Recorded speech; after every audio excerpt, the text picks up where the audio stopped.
এই সূরাটি আয়তনে ছোট হলেও মর্যাদার বিচারে কোরআনে কারীমের শ্রেষ্ঠতম সূরা সমূহের মধ্য থেকে অন্যতম। নবী করিম সাল্লাল্লাহু আলাইহি সাল্লাম এক হাদিসে বলেছেন, ইন্নাহা লাতা'দিলু সুলসাল কোরআন, নিশ্চয়ই সূরা ইখলাস এটি মর্যাদার বিচারে এবং সওয়াবের দিক থেকে কোরআন কারীমের 1/3 বা 1/3 সমতুল্য। বুখারীর এক বর্ণনা থেকে বোঝা যায় নবী সাল্লাল্লাহু আলাইহি সাল্লাম সূরা ইখলাস একবার পাঠ করলে কোরআন কারীমের 1/3 তেলাওয়াত করার সমান সওয়াব পাওয়া যাবে, সেটি বলেছেন।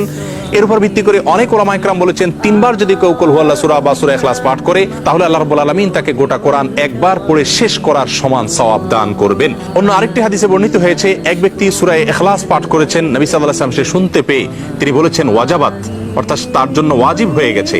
সাহাবা ইকরাম জিজ্ঞাসা করেন, ইয়া রাসূলুল্লাহ কি ওয়াজিব হয়ে গেছে? তিনি বলেছেন তার জন্য জান্নাত ওয়াজিব হয়ে গেছে, জান্নাত আবশ্যক হয়ে গেছে।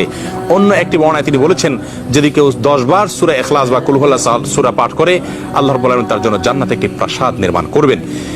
মসজিদে কুবার একজন ইমাম নিযুক্ত ছিলেন, যিনি প্রতি রাকাত ফরজ নামাজে সূরা ফাতিহা পাঠ করার পর যখন অন্য সূরা মেলানোর অপশন আসে তিনি প্রথমে সূরা ইখলাস পাঠ করেন, এরপর অন্য সূরা পড়েন।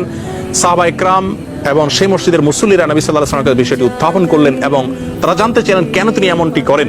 সূরা ইখলাস এটি তো প্রত্যেক রাকাতে পড়াটা বাধ্যতামূলক নয়, সূরা ফাতিহার পর তিনি নিয়মিত এটি কেন করেন? সেই ইমামকে ডেকে নবী সাল্লাল্লাহু আলাইহি ওয়াসাল্লাম জিজ্ঞাসা করলেন এর কারণ সম্পর্কে।